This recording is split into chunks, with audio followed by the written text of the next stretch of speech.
good exiles. Today I'd like to give you an update of how does the Chaos Blade Vortex perform in 3.20.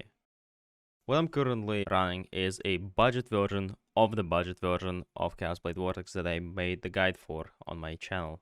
However, this build allows me to run all of the content that I want, such as Harbingers, Expedition, and Legion, even with the logistical support node being allocated. The real downside to this build is it has no single target damage whatsoever.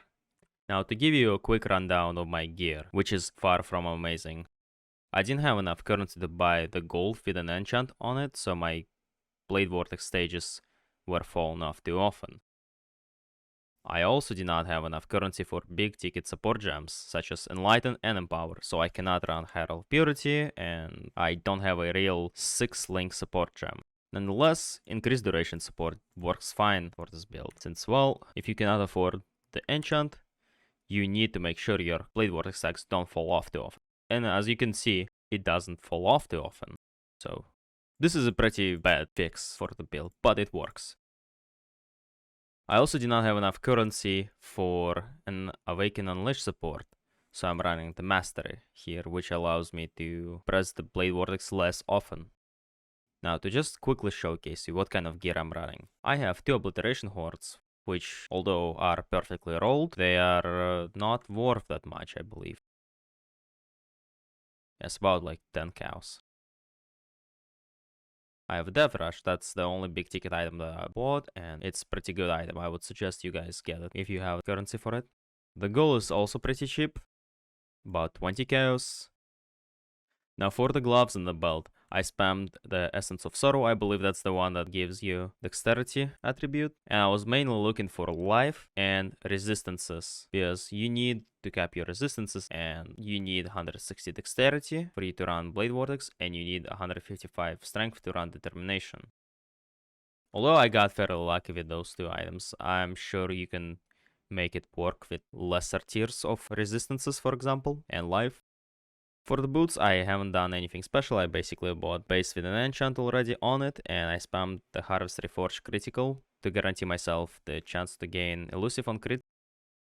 I was looking for resistances, life, and maybe open prefix to craft myself movement speed and onslaught. I have a guide on my channel for the budget version of Chaos Blade Works that you can watch if you are wondering how to make this step by step. For my chest, I also have the guide of how to make this step by step on my channel, but to quickly explain how I've done this time around is I bought a Redeemer Orb, I bought 4 sacrifice cards, I turned it in for the item level 100 sacrificial garb, then I influenced it and spammed alterations until I got the 10% chance to gain frenzy on hit. I then bought a different chest base with a spell critical strike chance on it already and awakened the 2 items, and this was the outcome.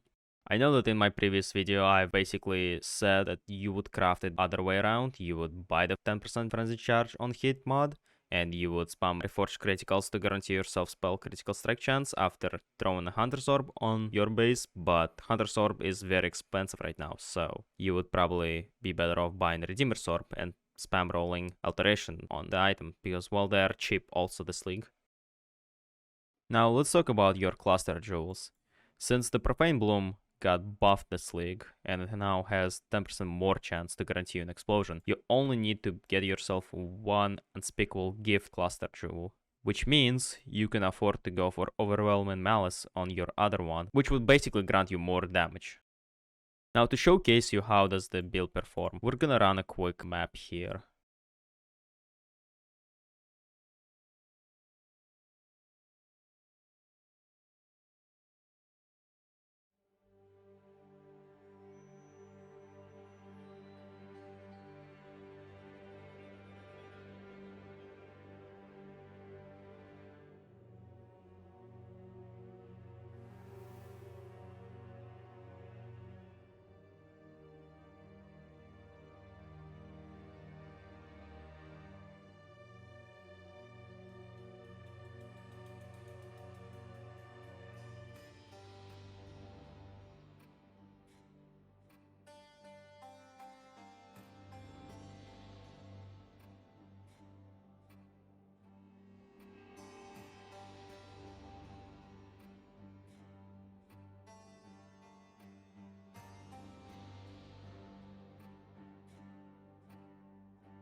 Alright, I'm just gonna finish this expedition right now, and that would be it for the showcase. As you can see, all you have to do is just kill one mob and the entire expedition pack will explode. Sometimes if you buff them too much, it might be a little bit more difficult to kill them initially to proc your explosions, since this build doesn't have any real single target damage whatsoever. But once you kill one mob, the entire pack will pretty much explode instantly.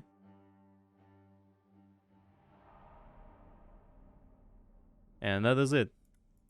As you can see, this build performs fairly well while mapping. It's fast, efficient, it can clear very juicy content. It can handle Delirium, it can handle Beyond, it can handle Expedition, Legion, whatever, you name it. Maybe with the exception of Metamorph. This build is still fairly good, and it's a really good league starter, or at least the build that you can respec into day 3 or day 4 into the league, which will allow you to farm more currency.